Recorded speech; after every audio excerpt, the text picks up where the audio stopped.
It's your favorite Dr. Honey, Dr. Faith Abraham, and welcome back to our channel. Today, we are talking about the one thing that I stopped doing that allowed me to get rich. And before we get into this, please, if you like this type of content where we talk about the law of faith, we talk about going from stagnant faith to active, live, potent, mountain moving type faith, okay? Then go ahead and hit the subscribe button, hit that like button, and let YouTube know that we are out here and we want more of this, okay? Because I can tell you that, and if you don't know who I am, my name is Dr. Faith Abraham, your favorite Dr. Honey, I told you that. But I haven't always been in this position. I haven't been in a position where I could, for my 40th birthday, for example, take out my friends and my loved ones for a meal. They came with no need to pay for anything because I paid for everything. I paid for their dinner, I paid for their drinks. We just had a good time and we stuffed our face. And then after that, we went dancing. I wasn't always able to, literally, I had a crown come undone, and I've had it for 20 years. So that was some awesome dental work by my initial dentist, but I had it come out, and the next day was able to go in and take care of it, get it put back on, x-rays, examination, checking everything, treatments and all that kind of stuff, paying right out of my pocket. I was not able to drive the cars of my dreams because I didn't have any money. I was making about $50 here and there throughout the month. I couldn't pay my rent, which was $440. I had a Nissan Sentra and I could barely put gas in it, let alone change the oil, make sure the, Freon was in there, change the tires. And I remember one time I got a flat tire and I couldn't replace the tire. I had to go to the tire place, have the guy take the nail out, do the rubber thing, pop it in there. And he was like, ma'am, you really need to change your tires. And I was like, I really need to be able to afford to change my tires. And then when I was able to afford to change my tires, it wasn't brand new tires. It was a used tire because I could not get a set of new tires. And those were very, very hard times. I had an apartment I lived in by myself and I had no furniture. So it was just an apartment. And I had a twin size bed, a stereo, and some CeCe Winans, Kirk Franklin CDs that I took from my mom. That's where I was. And I'm not ashamed of it. It does bring up some emotion because those were really hard times. And I really felt like God was not listening to me. I felt like I was abandoned. I felt like my desire to succeed and to be able to do other things for other people, not just myself. I'm the oldest of 5. I really wanted to be able to take care of my parents, take care of my siblings. You know, at the time I wasn't married, I wanted to be able to take care of my husband and buy him gifts and us travel and do all these things. And I had all these grandiose visions in my head of what I wanted to accomplish and achieve. And at that time, I did not see it. It wasn't there. And I couldn't figure out why. I couldn't figure out what was happening. I couldn't figure out what I needed to do to get from that place of struggle, that place of lack, that place of constantly questioning and doubting my ability to the place of overflow and abundance. But when I started to work on this one specific thing, I began to slowly see things shift and turn for the better. Now, I'm not going to sit here and say my life is a bed of roses, and I'm not going to act like I don't go through anything.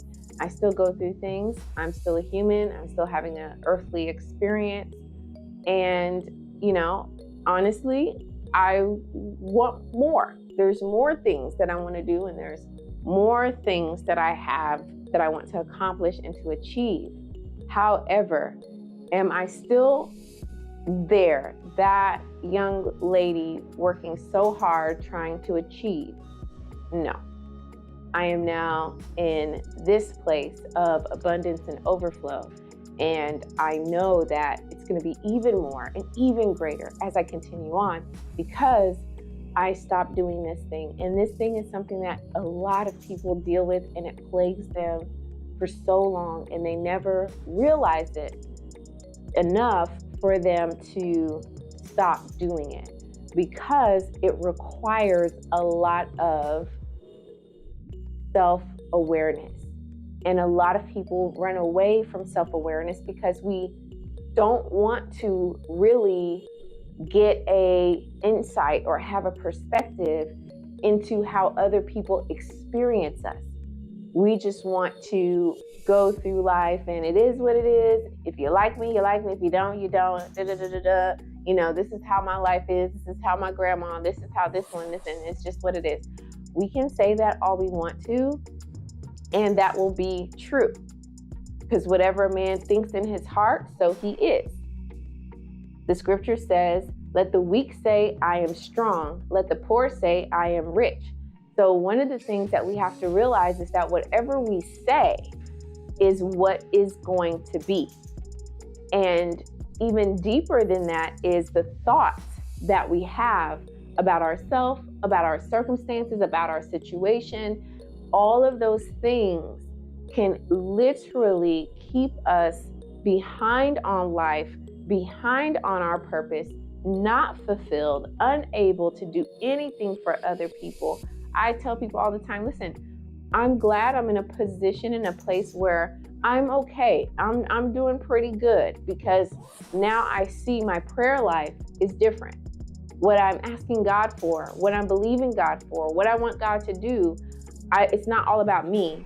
It's about other people. It's about the orphans and the widows that we help. It's about the projects that we do in Nigeria and what we do here in the States. And it's about a bigger thing than just ourselves and beyond the skin that we're in, which is the whole point of kingdom business, the whole point of going up in life. And the number one thing that I was able to become aware of was doubt. It's a very small word, but it is so heavy, because even in our thinking, as a man thinks in his heart, so he is, but also out of the abundance of the heart, the mouth speaks. So our words literally reflect what's in our heart, what's in our thought process, what we're always constantly thinking about. And the biggest difference between those days and these days of my life was the amount of doubt that I had.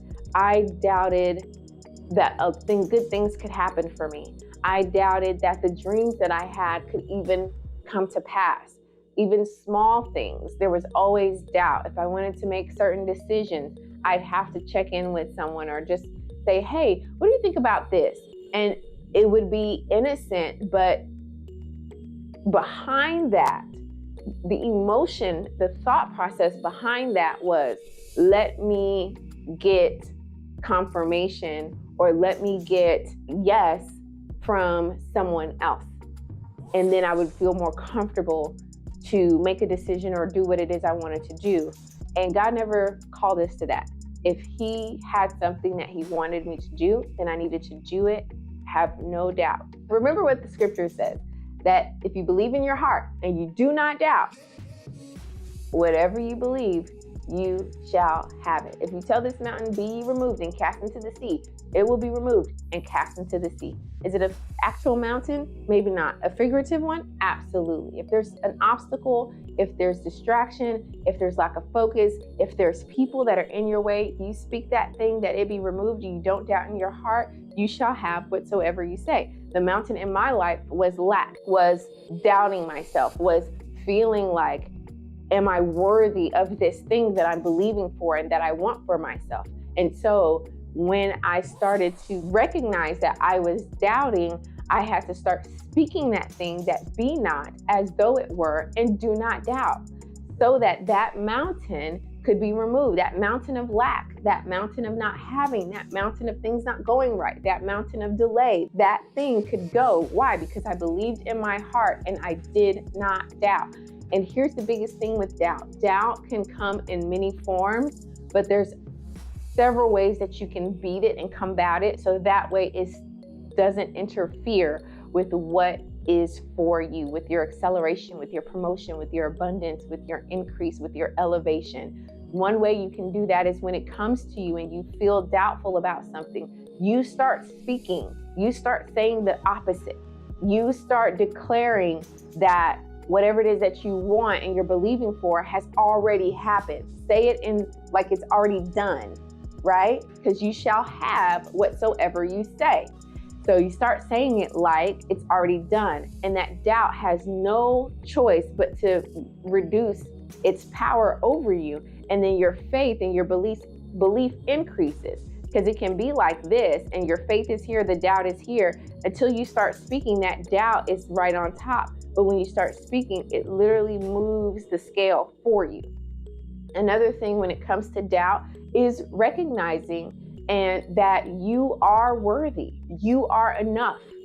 If you weren't enough, you would never have the desire to begin with. But you have to begin to believe that and know that every good and perfect gift comes from the Father of lights, in whom there's no variableness. He's not wishy-washy, and there's no shadow of turning where he'll say, okay, yes, you can have that. Psych, just kidding.